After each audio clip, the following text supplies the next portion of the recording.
আসসালামু আলাইকুম রহমতুল্লাহি ওবরকাতুহু। সম্মানিত দর্শক, রাজনীতিতে বেশ শুনশান নীরবতা, স্বস্তিতে নেই কেউ। আপাত দৃষ্টিতে মেজর কোনো সমস্যা দেখা যাচ্ছে না, কিন্তু মাঝে মধ্যে ফুস করে এক একটা সমস্যা দেখা দিচ্ছে এবং সারা বাংলাদেশ তোলপাড় হয়ে যাচ্ছে। কোথাও ধর্ষণ, কোথাও কোনো রাজনৈতিক নেতার উপর ডিম নিক্ষেপ, আর কোথাও কোথাও শীর্ষ যারা রাজনৈতিক নেতৃবৃন্দ তাদের বেশ, যাকে বলা হয় ঝাঁঝালো, উত্তেজনাকর, আপত্তিকর এবং অনেকটা যুদ্ধমদেহী বক্তব্য। দেশের মধ্যে এভাবে কথাবার্তা হচ্ছে, আর দেশের বাইরেও নানা রকম কথাবার্তা হচ্ছে এবং সঙ্গত কারণে তৎপরতাও চলছে। সামনে বাজেট, এবং একই সঙ্গে এই মুহূর্তে আমি যখন ভিডিওটি করছি তখন সারা বাংলাদেশের মানুষ পশু কুরবানির জন্য বা আমাদের পবিত্র ঈদুল আজহা এটি উদযাপনের জন্য ব্যস্ত। প্রায় ৭০ লক্ষ থেকে ৮০ লক্ষ পশু ক্রয় বিক্রয়, বিশাল ব্যাংকিং কার্যক্রম, টাকার লেনাদেনা, কৃষকের মুখে হাসি অথবা কান্না, অন্যদিকে যারা কিনবে বা ক্রয়কারী তাদের মধ্যে জয় বা পরাজয়ের একটা আশঙ্কা। যারা কম দামে পশু কিনবেন তারা খুব খুশি যে ঠকাতে পেরেছেন, আর যারা কিনতে পারবেন না, বেশি দামে কিনবেন, তাদের আফসোস এই দেশে থেকে আর লাভ নেই।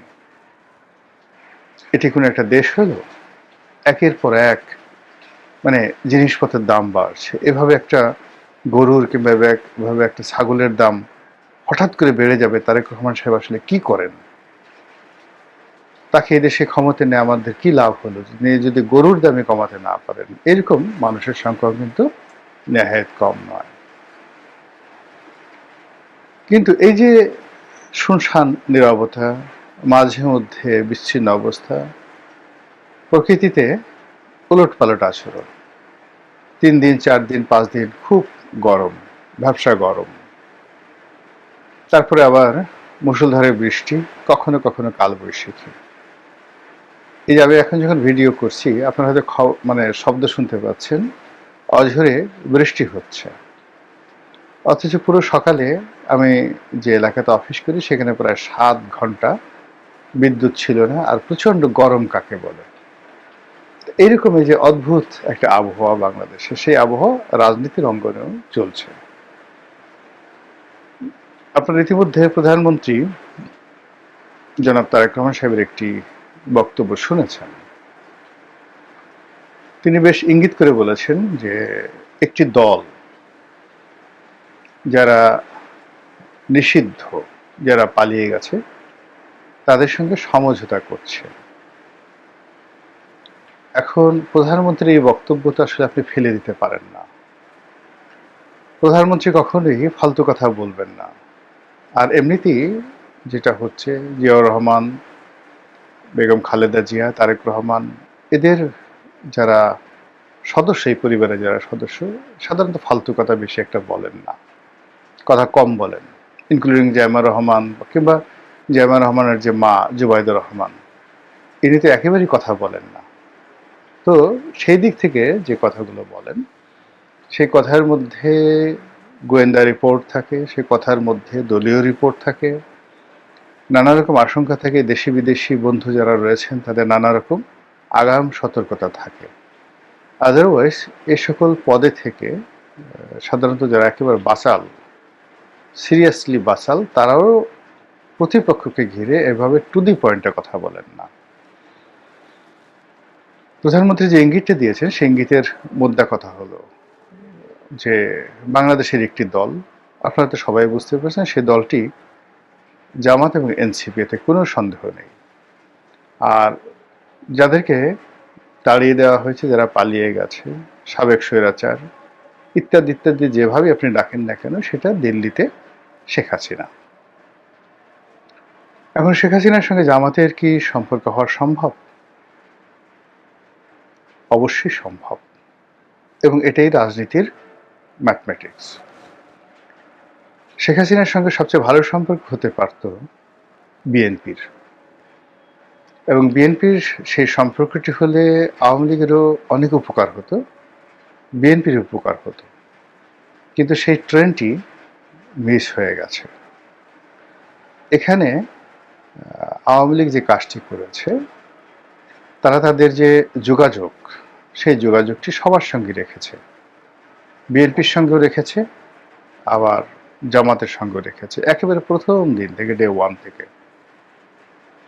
আর সেটা আমরা দেখতে পেয়েছি এই নির্বাচনে, গত নির্বাচনে।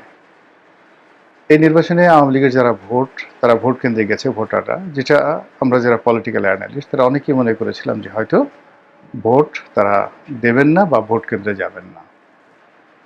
কিন্তু সকল প্রেডিকশনকে উল্টে দিয়ে আওয়ামী লীগ যে একটি গণতান্ত্রিক দল এবং একটি নির্বাচনমুখী দল, এবং যে কোনোভাবেই তারা ভোট দিতে চায়, নির্বাচন করতে চায় এবং ভোটের মাঠে উপস্থিত থাকতে চায়, এটা এই বিরূপ একটা পরিস্থিতিও তারা প্রমাণ করে দিয়েছে। এবং ডক্টর মোহাম্মদ ইউনূস যেভাবে ম্যাটিকুলাসলি ডিজাইন করে আওয়ামী লীগকে তাড়িয়েছে, আওয়ামী লীগও খুব ম্যাটিকুলাস ডিজাইন করে ডক্টর মোহাম্মদ ইউনূসকে তাড়িয়েছেন। এখানে তাদের এস আলম থিওরি কাজ করেছে, এখানে তাদের সামিট গ্রুপ কাজ করেছে, এখানে তাদের ফাইন্যান্সিয়াল ইনস্টিটিউশনগুলো কাজ করেছে, এবং আমলাতন্ত্র, আওয়ামী লীগের যে আমলাতন্ত্র, ব্যাপকভাবে কাজ করেছে। ফলে কি হলো, ডক্টর মোহাম্মদ ইউনূস, তার সঙ্গে জামাত, তার সঙ্গে এনসিপি, আমেরিকার এবং ইউরোপীয় ইউনিয়নের যাকে বলা হয় দরাজ দিল সহযোগিতা, সব কিছু থাকা সত্ত্বেও আওয়ামী লীগের যে কূটকৌশল, সেই কূটকৌশলে ডক্টর মোহাম্মদ ইউনূস একেবারে ফাঁদের মধ্যে, কুয়োর মধ্যে তিনি পড়ে গিয়েছিলেন। এ গেল এক। ইন ডিটেলস বলা যাবে না, কিন্তু এটা আপনারা জেনে রাখেন যে প্রতিটি পদে পদে ডক্টর মোহাম্মদ ইউনূস যা করেছেন, এটি কিভাবে জানাজানি হয় তার দুটো উদাহরণ দিই। মধ্যে একজন প্রভাবশালী মন্ত্রী দেশের বাইরে গেছেন। তো দেশের বাইরে যাওয়ার পরে তিনি যে দেশে গেছেন, যে শহরে গেছেন, 3টি শহরে গেছেন। এই 3টি শহরে মন্ত্রী নামার আগে ওই শহরে আওয়ামী লীগের যারা নেতা, তাদেরকে টেলিফোন করে, তাদের নেতা, সেটা শেখ হাসিনা না কে এটা আমি বলবো না, টেলিফোন করে বলছে যে দেখো অমুক অমুক ফ্লাইটে নামছে, টেক কেয়ার, দেখো কি হয়। তাহলে বোঝার চেষ্টা করুন যে এখানে ভারতীয় র কিংবা বাংলাদেশে যে সকল সোর্স রয়েছে আওয়ামী লীগের, হাউ দে আর অ্যাক্টিং। আপনার কাছে কি মনে হয় পুলিশের যে সকল কুশীলব, মানে যাদেরকে শেখ হাসিনা খরচের খাতায় ফেলে দিয়েছে, তারা সবাই জেলে, আর শেখ হাসিনা যাদেরকে আপন করার জন্য লালন পালন করেছে এবং যাদের প্রতি তার নির্ভরতা ছিল, একেবারে তার পতনের মানে আরো